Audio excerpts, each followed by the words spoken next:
Bienvenue pour cette nouvelle exploration. Aujourd'hui, on se penche sur un peintre qui, franchement, semblait peindre avec le soleil lui-même. Arkip Kuinji. On l'appelle souvent le maître de la lumière, et ce n'est pas pour rien. Absolument. Pour cette analyse, on s'est basé sur la visite guidée d'une très grande rétrospective qui lui a été consacrée. Une vraie mine d'or sur son parcours, ses innovations. Et notre mission, si on l'accepte, c'est de comprendre comment ce type a complètement dynamité la peinture de paysage en Russie. Et surtout, pourquoi son œuvre, plus d'un siècle après, nous paraît encore si moderne. Incroyablement moderne, oui. On va plonger dans ses techniques, sa philosophie et l'impact, mais vraiment l'impact sidérant qu'il a eu sur son public. Alors, on y va. L'exposition, et c'est une super idée, ne suit pas la chronologie. Elle est organisée en 4 grands thèmes. Commençons par le premier, l'attraction de la Terre. C'est ça, on commence par les racines. Au tout début, Kuinji, il a un seul rêve. Lequel? Étudié avec Ivan Aivazovsky, la star de la peinture de marine de l'époque. Il part pour la Crimée, il essaye de rentrer dans son atelier. Finalement, il va à Saint-Pétersbourg et il finit par intégrer l'Académie des Beaux-Arts. Et là, disons que son talent ne passe pas inaperçu. C'est le moins qu'on puisse dire. Je pense à ses premières toiles, comme le lac Ladoga. Il y a déjà un truc différent dans sa façon de peindre l'eau. Ah oui, C'est pas juste une surface. On a l'impression de voir à travers, de sentir la fraîcheur. vous mettez le doigt dessus. Il ne peint pas l'eau, il peint la transparence. Cette clarté cristalline où l'on devine le fond rocheux, c'était d'une pureté qui a complètement déconcerté les gens à l'époque.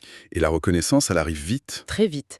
Avec sur l'île de Valaham, le jeune Ilya Repin, qui n'est pas encore le géant qu'on connaît, il voit le tableau et il est scotché. Ah oui, c'est cette histoire. Il écrit direct au grand collectionneur Pavel Tretiakov. Il faut acheter ça, c'est totalement unique. Et hop, Tretiakov l'achète. Mais le vrai tournant, le moment où on se dit « Ok, là, il invente quelque chose », c'est avec Après la pluie. C'est une petite révolution. Le sujet est d'une banalité. Un chant après un orage. Mais l'exécution, personne n'osait ça. C'est le contraste qui est fou. C'est ça. Il ose construire sa toile sur un contraste hyper violent. En haut, ce nuage d'orage massif, sombre, presque menaçant. Et en bas, la prairie qui explose d'un vert, c'est presque fluorescent. Exactement. Le vrai sujet, c'est pas le paysage. C'est le mouvement de la lumière. On sent le nuage qui s'en va et les rayons du soleil qui reviennent et qui font revivre l'herbe. C'est la nature en action. Il capture un instant de métamorphose, en fait. C'est tout à fait ça. Et cette recherche, elle va atteindre son apogée avec l'œuvre qui est devenue sa signature. Le bois de bouleau, Voilà. ce tableau, c'est dingue comme il a l'air moderne. On dirait presque une affiche. Et c'est là que réside toute son audace. D'abord, la composition. Regardez bien. 1. Il coupe la cime des arbres. C'est vrai, C'est un geste radical. ça nous aspire dans la scène. On n'est plus un spectateur, on est projeté dans la clairière, on sent la chaleur du soleil. Et la technique aussi, non? Il ne s'embarrasse pas des détails. Pas du tout. Il travaille par grandes taches de couleurs pures. Le vert, le blanc, le bleu.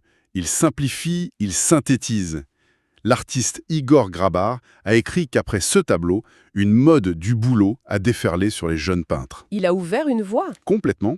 Il leur a montré qu'on pouvait peindre la nature russe d'une manière totalement nouvelle, beaucoup plus vibrante. Et c'est là que l'histoire prend une tournure étrange. Il est au sommet, et d'un coup, en 1882, il disparaît des radars. Il arrête d'exposer. C'est un des grands mystères de sa vie. Mais que s'est-il passé? Pendant 20 ans, il va peindre en secret pour lui seul. C'est une période de quête spirituelle très intense. Kuinji était un homme très croyant. Pour lui, la nature, c'était la manifestation du divin. Donc il va explorer autre chose. Il explore les états extrêmes de la lumière, plus seulement la chaleur du jour, mais les couchers de soleil flamboyants où le soleil devient une force presque destructrice. Et de cette retraite va naître son chef-d'œuvre absolu, Nuit de lune sur le Dniepr. Et là encore, ce n'est pas que le tableau, c'est toute la mise en scène qu'il invente autour. C'est un coup de génie, un happening avant l'heure. Imaginez la scène. Il organise une expo pour une seule toile. Une seule. Une seule. Il la met dans une pièce plongée dans le noir, les murs recouverts de tissus sombres, et il braque dessus le faisceau d'une lampe électrique. Une nouveauté absolue pour l'époque. De la pure science-fiction. Et là, c'est du jamais vu à Saint-Pétersbourg. On parle de 13 000 personnes qui font la queue dans le froid pour voir l'œuvre. Repin raconte que les gens sortaient en silence, certains avec les larmes aux yeux. Et forcément, ça a dû alimenter toutes les rumeurs les plus folles. Ah mais complètement. On disait qu'il utilisait des peintures lunaires secrètes, des pigments qui venaient de la Lune, qu'il peignait à travers des verres magiques, n'importe quoi. La réalité est plus intéressante, j'imagine. Bien plus. Ce n'est pas de la magie, c'est un mélange de talent et de science. Alors, quel est ce secret? Premièrement, il avait une vision hors du commun.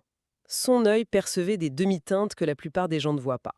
Deuxièmement, c'était un geek d'optique. Un geek? Oui, il passait son temps dans le cabinet de physique du scientifique Petrouchevski pour comprendre les lois de la réflexion, de la lumière, de l'absorption. Donc en gros, il a hacké la peinture avec la physique. C'est la meilleure façon de le dire. Pour la Lune et son reflet, il utilise une technique qu'on appelle l'empattement, le pastoso.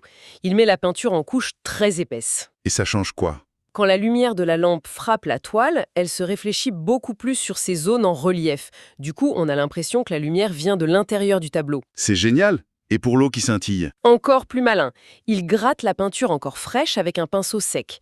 Ça crée des milliers de micro-crêtes. La lumière frappe le sommet de ces crêtes, mais elle est absorbée dans les creux. Et cet effet répété à l'infini donne l'impression que l'eau, qu'elle bouge vraiment. C'est de la physique pure. C'est fascinant. Mais en décortiquant la technique comme ça, est-ce qu'on ne perd pas un peu le mysticisme de la chose? Justement, je crois que chez lui, les deux sont liés. La science est l'outil qui lui permet d'atteindre le mystique. La preuve, c'est le Christ au jardin de Gethsémani. Ah oui. Là, la lumière n'émane plus de la Lune, elle vient du Christ lui-même. C'est le concept de lumière incréée. Il utilise sa maîtrise de la lumière terrestre pour essayer de poindre une lumière qui n'est pas de ce monde. Il passe de l'observation à la spiritualité. Ce qui nous amène au troisième thème de l'expo, l'immensité de l'éternité. Oui, on sent chez lui ce besoin de se confronter au vide, à l'infini. Sa série de tableaux sur le fleuve Dniepr le montre très bien. Comment ça? Au début, le paysage est détaillé, il y a de la végétation, des choses. Et puis au fil des ans, il est pur, il enlève tout le superflu. À la fin, il ne reste que l'essentiel, la ligne d'horizon, la courbe du fleuve et ce ciel immense. La dernière version, que ses élèves ont appelée Volga, elle est presque abstraite. C'est juste de la couleur et de l'espace. Et pour faire vibrer cet espace, il a une astuce. Il juxtapose le bleu profond de l'eau et l'ocre de la rive. Ce sont des couleurs complémentaires. Opposé sur le cercle chromatique. Exactement. En les mettant côte à côte, notre œil est forcé de travailler. Chaque couleur rend l'autre plus intense, plus vibrante. Et c'est comme ça qu'il crée une tension, une vie dans un paysage qui est en apparence complètement vide. Cette obsession pour le ciel et pour l'espace, c'était toute sa vie, hein. Il y a des anecdotes qui racontent qu'il vivait toujours aux derniers étages pour être plus près des étoiles. Oui, et qu'il aurait même tenté de concevoir un appareil volant. On l'imagine bien sur son toit, un peu comme un inventeur fou. Et on retrouve cette perspective aérienne dans ses œuvres. Je pense aux nuages. On ne sait pas si on regarde un paysage ou des navires célestes. C'est pour ça que son premier biographe l'a surnommé le chantre du cosmos. Et c'est une vision qu'il a transmise. Énormément. Il a eu une influence majeure sur des artistes du cosmisme russe comme Nicolas Roerich. Il leur a appris à voir la nature non pas comme un décor, mais comme une partie de l'univers. Même dans ces paysages de montagne. Surtout là. Dans le Caucase, ce qui l'intéresse, ce n'est pas la montagne elle-même. C'est la lumière sur les sommets, à l'aube, au crépuscule. Cette approche en série, ça fait dire au critique Alexandre Benoît qu'il avait été pour la Russie ce que Monet avait été pour la France. Un révélateur de la couleur. Ce qui nous amène à la dernière partie, peut-être le plus bluffante, en avant sur son temps. Là, on a des œuvres qui semblent avoir été peintes des décennies plus tard. C'est saisissant. Prenez Les Toits, une étude de 1876. C'est très photographique. Le cadrage est fragmentaire, le sujet est d'une banalité audacieuse pour l'époque, et c'est surtout une étude sur les nuances de blanc. On dirait presque du monochrome. Et alors, il y a ce tableau Automne doré. C'est comme s'il refaisait son plus grand tube, le Bois de Bouleau, mais 30 ans après. Et ça n'a plus rien à voir. Le style est complètement différent. Pourquoi refaire son chef-d'œuvre comme ça? Parce qu'il ne se repose jamais sur ses lauriers. Le Bois de Bouleau de 1879, c'était une révolution réaliste. Automne doré, peint vers 1900, c'est une révolution décorative. Il n'essaye plus de représenter la réalité, les couleurs sont plates, pures, presque violentes. La nature devient un motif. Un symbole, on est en plein dans le style moderne, l'Art nouveau russe. Il montre qu'à plus de 60 ans, il est toujours à l'avant-garde. Il a même flirté avec l'impressionnisme. Mais à sa façon, j'imagine. Oui, il en a utilisé certaines techniques, mais son but était radicalement différent. L'impressionniste veut capturer l'instant qui passe. Quingy, lui, cherche l'éternel. C'est une grande différence. Il disait à ses élèves qu'il ne fallait pas peindre l'éphémère, mais, je cite, l'essence, le sens universel et profond de la nature. Il était bien plus proche du symbolisme, en fait. Et ce qui est fou, c'est qu'il ne gardait pas ses secrets pour lui. Il était aussi un grand professeur. Un pédagogue exceptionnel. Il poussait ses élèves à oser la couleur, à ne pas en avoir peur, et il leur donnait des astuces très concrètes. Comme quoi, par exemple? Pour peindre la nuit, il leur disait de tenir à côté de leur palette un petit morceau de carton noir. Ce carton leur servait de diapason pour l'œil, une référence de noir absolu pour leur permettre de juger correctement toutes les nuances de l'obscurité. C'est à la fois poétique et hyper technique. C'est tout Quingy. Donc pour résumer, Quingy, c'est bien plus qu'un peintre de jolis paysages, c'est un chercheur, un scientifique, un poète de l'espace. C'est un visionnaire. Et je pense qu'on commence seulement maintenant à prendre la mesure de son importance capitale pour l'art du XXe siècle. Il a ouvert la porte à la couleur pure, à la simplification des formes. Il a préparé le terrain pour tant d'artistes qui allaient suivre. Pour finir, peut-être une dernière pensée à laisser à notre auditoire. Quingy a choisi de se retirer au sommet de sa popularité pour une quête personnelle de 20 ans.